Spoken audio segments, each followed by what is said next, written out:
Yeah. Oh, well, I dove for it, and I think I hit the ground harder than I ever have. Knocked the wind out of me pretty good. But it was fun. I mean, I haven't had an interception in a little while in practice, so it felt good. Do you ever get a little nervous about, again, we saw you get up and you were fine, but do you ever get a little nervous given some of the injuries that you've had about, a lot of these guys are taking it a little bit easier in practice, and they're limiting them? It feels like you've just been full go. A little bit of the Sean Lee mentality there is what it feels like. Yeah. I mean, I think I'm probably going to get hurt more if I'm not playing hard. So if the ball's in there, I'm going to go get it. If it's on the ground, I'm going to go get it. You're going to get the most out of me every snap. So I'm not going to use injuries as an excuse to play half-assed. Physically, how are you feeling? After last year you had those issues, how are you feeling right now, physically? I feel great. Best shape I feel like I've been in. Like I said, I was here the whole offseason training, lifting, running, doing all that, just trying to get better and put myself in position to be successful this year. And not that I didn't in the past years, but it was just a bad string of luck for a little bit. And so I'm just trying to do everything I can and control what I can control to go out there and have a great season. Did you go back to what you did leading into the draft with your training? I think up here, were you working out at the Exos or something like that, or maybe? I did a little bit of nutrition. I did a little bit of nutrition stuff through them, mainly just for my diet plan and because I really wanted to eat better this off season. Because I feel like that was a bigger area I could improve on.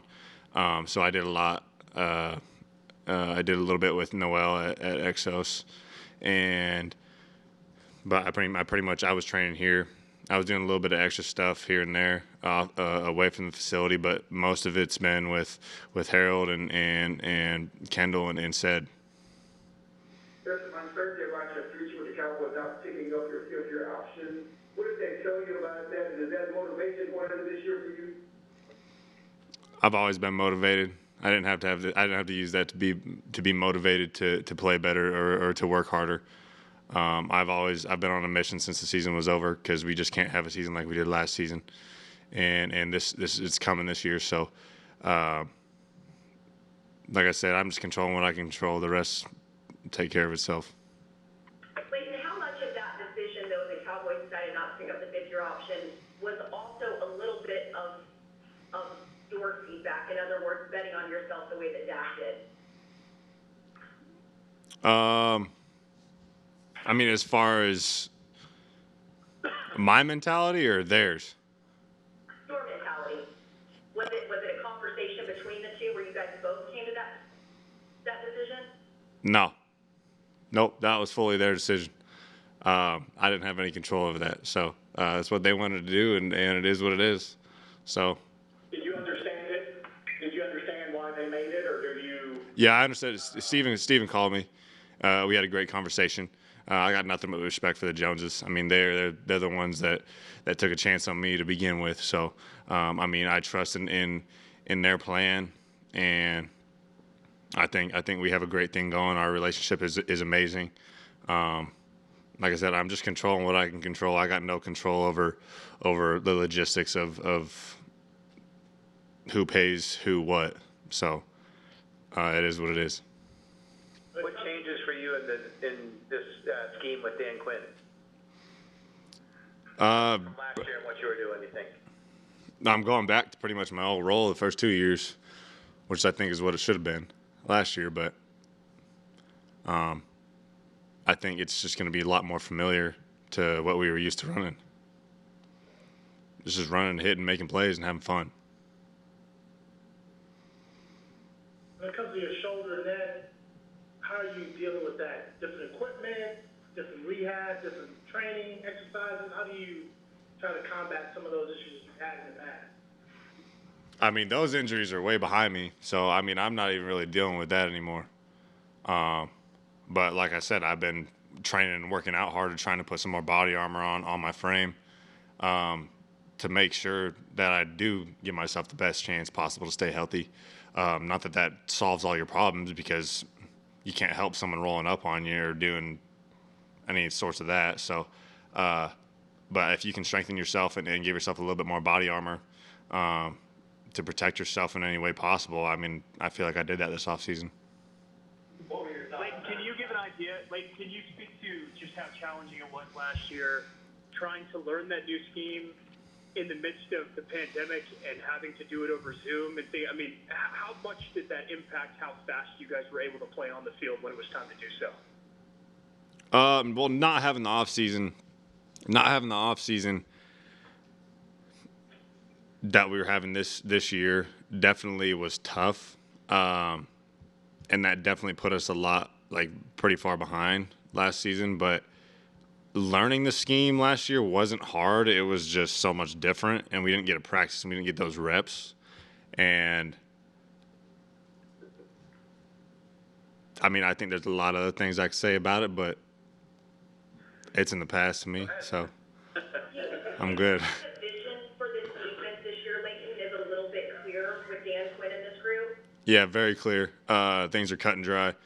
I mean, his intensity and his involvement, I think, is a total game changer. He's right in there with us, running plays and walkthroughs and everything. And if it ain't right, he'll tell us. And it's like, I didn't like this today, or I did like this today. But he gives credit where credit's due, but he also is there to tell you when things ain't right, they're not right. And so I have so much respect for him already, and I love a coach like that. How big is that for you, communication? How big is that for you to have much better communication this year with your coordinator? I mean, I think it speaks volumes already. I think just with everybody and how all the guys are handling it, you can tell there's a different energy. There's a different camaraderie, I think, that we're already carrying. I mean, our whole defense is like, we're totally restructured as far as a lot of new players, new faces. And so I think we've already built that foundation of those relationships that we're going to need, that hey, we're all brothers, and we already got such a quick jump on things this offseason. So I think we're going in the right direction for sure. It's very encouraging, and I'm just excited to see what we can do.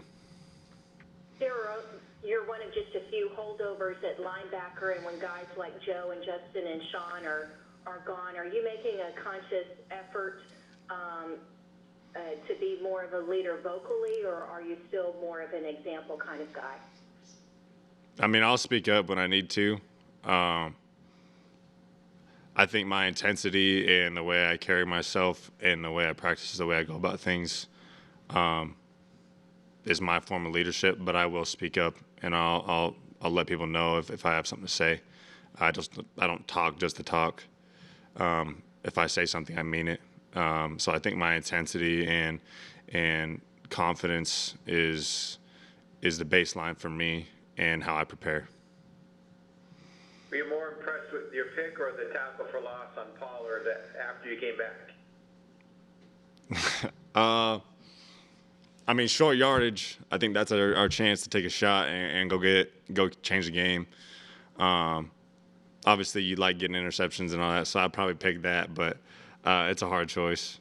I mean, we got to find any way possible to make plays and just understanding your role in the play that's called, and then going out there and making it come alive.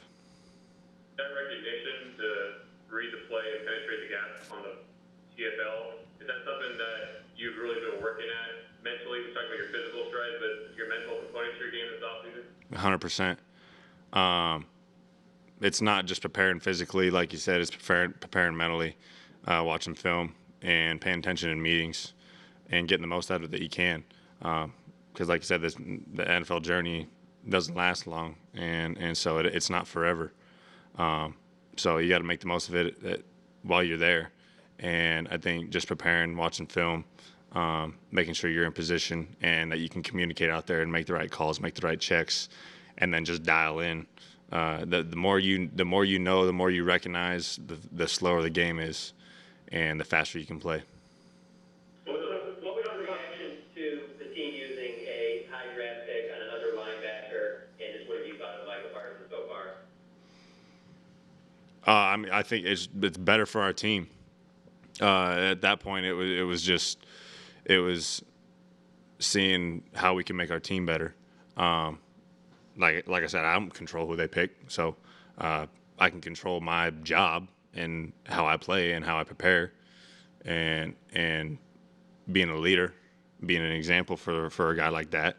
But I mean, you saw him out there today. He's making plays. He's having fun, and I'm just pumped to be a part of a group that has the athleticism and the potential that we have to going into this year. Last one here. You embrace the linebacker room now because it's very competitive now. Obviously, you draft someone 12th overall, you expect them to play week one. So how have you been able to embrace that competition?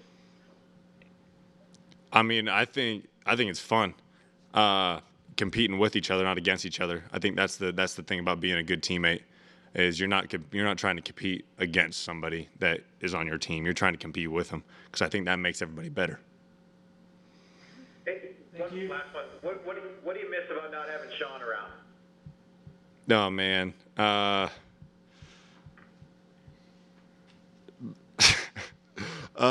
a hard one because there's so many things. I mean, I love the dude. I miss him every day. He'll text me. I'll text him. We played a little bit of phone tag before he announced his official retirement. But I miss having him around just because his intensity and just I feel like the bubble that he carries around him is so contagious. And he really just wants betterment for everybody around him.